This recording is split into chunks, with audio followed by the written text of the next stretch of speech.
साध संगत जी, प्रेम से कहना धन निरंकार जी। एक नई साखी के साथ स्वागत है आप सभी का आपके ही अपने चैनल पर। आज की साखी का विषय है पुण्य। चलिए सुनते हैं आज की ये साखी। साध संगत जी, एकादशी से अगले दिन एक भिखारी एक सज्जन की दुकान पर भीख मांगने पहुंचा। सज्जन व्यक्ति ने उसे 2 रुपए का सिक्का निकाल कर दे दिया। भिखारी को प्यास भी लगी थी। वो बोला, बाबूजी एक गिलास पानी पिला दो, गला सूख रहा है। सज्जन व्यक्ति गुस्से में बोला, तुम्हारे बाप के नौकर बैठे हैं क्या हम? पहले पैसे अब पानी, थोड़ी देर में रोटी मांगेगा, चल भाग यहाँ से। भिखारी बोला, बाबूजी गुस्सा मत कीजिए, मैं आगे कहीं और पानी पी लूँगा। पर जहाँ तक मुझे याद है, कल इसी दुकान के बाहर आपने मीठे पानी की छबील लगाई थी। आप स्वयं लोगों को रोक रोक कर ज़बरदस्ती अपने हाथों से पानी पिला रहे थे। मुझे भी कल आपके हाथों से 2 गिलास शरबत पीने को मिला था। मैंने तो यही सोचा था कि आप धर्मात्मा आदमी हैं, पर आज मेरा भ्रम टूट गया। कल की छबील तो शायद आपने लोगों को दिखाने के लिए लगाई थी। मुझे आज आपने कड़वे वचन बोलकर अपने कल का सारा पुण्य खो दिया। मुझे माफ़ करना अगर मैं ज़्यादा बोल गया हूँ तो। सज्जन व्यक्ति को यह बात दिल पर लगी। उसकी नज़रों के सामने पिछले दिन का दृश्य घूम गया। उसे अपनी गलती समझ में आ गई। वह स्वयं अपनी गद्दी से उठा और अपने हाथों से गिलास में पानी भरकर उस व्यक्ति को देते हुए उससे माफ़ी मांगने लगा। भिखारी ने कहा, बाबूजी मुझे आपसे कोई शिकायत नहीं, परंतु अगर मानवता को अपने मन की गहराइयों में आप नहीं बसा सकते तो 1-2 दिन किए हुए पुण्य व्यर्थ हैं। मानवता का मतलब तो हमेशा शालीनता से मानव और जीव की सेवा करना है। आपको अपनी गलती समझ में आ गई, ये आपके और आपके बच्चों के लिए अच्छी बात है। आप और आपका परिवार हमेशा स्वस्थ और दीर्घायु बना रहे, ऐसी मैं कामना करता हूँ। ये कहते हुए भिखारी आगे बढ़ गया। सेठ ने तुरंत अपने बेटे को आदेश देते हुए कहा, कल से 2 घड़े पानी दुकान के आगे आने जाने वालों के लिए ज़रूर रखे हों। अब उस व्यक्ति को अपनी गलती सुधारने पर बड़ी खुशी हो रही थी। साध संगत जी, केवल दिखावे के लिए किए गए पुण्य कर्म निष्फल हैं। सदा हर प्राणी के लिए आपके मन में शुभ कामना, शुभ भावना ही सच्चा पुण्य है। साध संगत जी, एक बार की बात है कि एक बहुत ही पुण्यात्मा व्यक्ति अपने परिवार के साथ तीर्थ के लिए निकला। कई कोस दूर जाने के बाद पूरे परिवार को प्यास लगने लगी। गर्मियों का समय था, आसपास कहीं पानी नहीं दिखाई दे रहा था। उसके बच्चे प्यास से व्याकुल थे। उसे समझ नहीं आ रहा था कि वो क्या करे। जो वो पानी अपने साथ लेकर आए थे वो भी ख़त्म हो गया था। एक समय ऐसा आया कि उसे भगवान से प्रार्थना करनी पड़ी कि हे प्रभु, अब आप ही कुछ करो।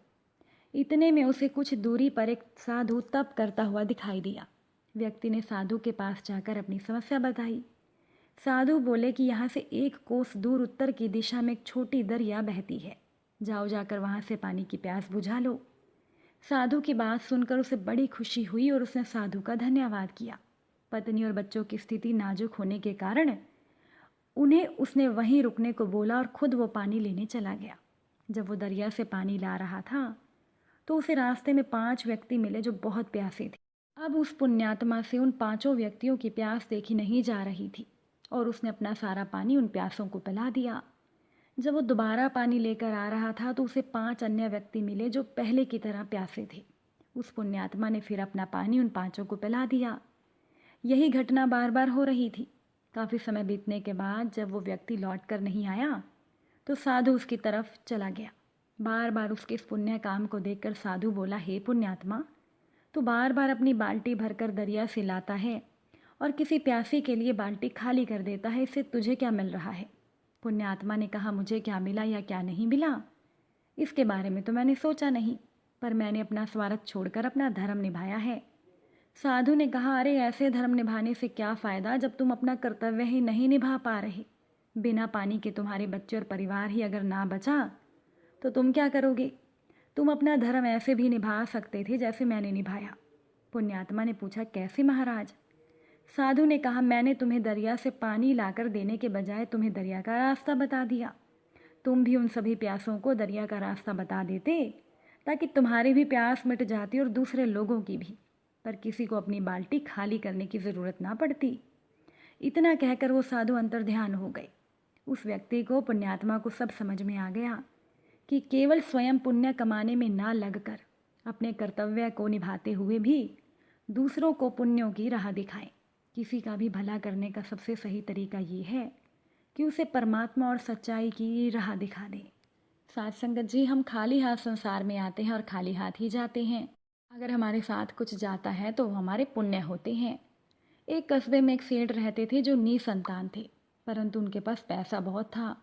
पुरखों का परिवार कभी समृद्ध था, लेकिन अब परिवार के वंश वृक्ष के नाम पर एकमात्र पुष्प वो बचे थे।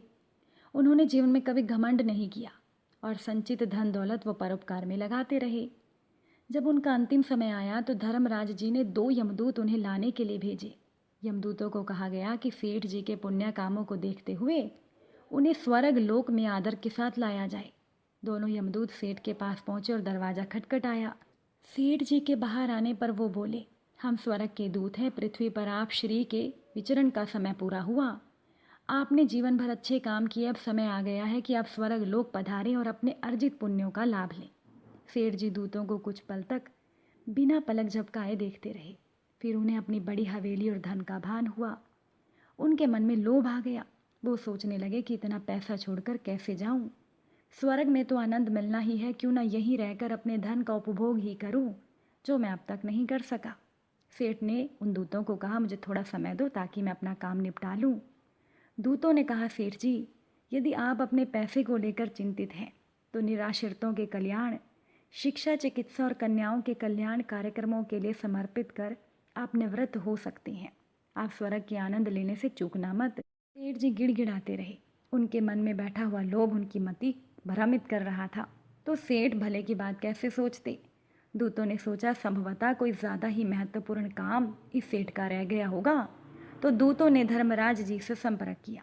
धर्मराज जी को तो सेठ के मन में आए लोभ का पता चल गया। फिर भी उन्होंने सेठ को 1 साल की मोहलत दी। यमदूतों के जाने के बाद सेठ जी ने धन का उपभोग तो नहीं किया, अपितु अधिक संचय की प्रवृत्ति उनकी प्रभावी हो गई। सेठ जी अब कर्ज पर रुपया देने व ब्याज बट्टा की कमाई से रोटी खाने लगे। उनके धंधे में झूठ फरेब के कारण कस्बे में वो निंदा के पात्र बनने लगे। देखते देखते पूरा साल बीत गया और उनके कर्मों के कारण उनके इकट्ठे किए हुए पुण्य खत्म हो गए। ठीक समय पर यमदूत आ गए। पहले की तरह वो तेजोमय न होकर डरावनी आकृति वाले थे। सेठ ने पूछा कि पहले जो दूत आए थे क्या उनकी बदली हो गई है। दूतों ने मजाक बनाते हुए कहा, सेठ जी, अब आपको स्वर्ग लोक नहीं नरक लोक चलना है, हम वहीं से आए हैं। आपने 1 साल में सारे संचित पुण्य खो दिए और आप पाप की गठरी बांधते रहे। इसे उठाएं और बिना कोई ना नुकर किए चले हमारे साथ। साथ संगत जी, अगर इस संसार से हमारे साथ कुछ जाता है तो वो हमारे पुण्य हैं। जीवन में परिश्रम और ईमानदारी से अर्जित धन से अपनी बुनियादी आवश्यकताओं की पूर्ति के साथ साथ दीन दुखी और पीड़ितों की मदद भी ज़रूर करें। आज की ये साखी अच्छी लगी हो तो वीडियो को लाइक शेयर करें। चैनल पर नए हैं सब्सक्राइब ज़रूर करके जाइएगा। आप सभी से फिर मुलाकात होगी नई साखी के साथ। साथ संगत जी, प्यार से कहना, धन निरंकार जी।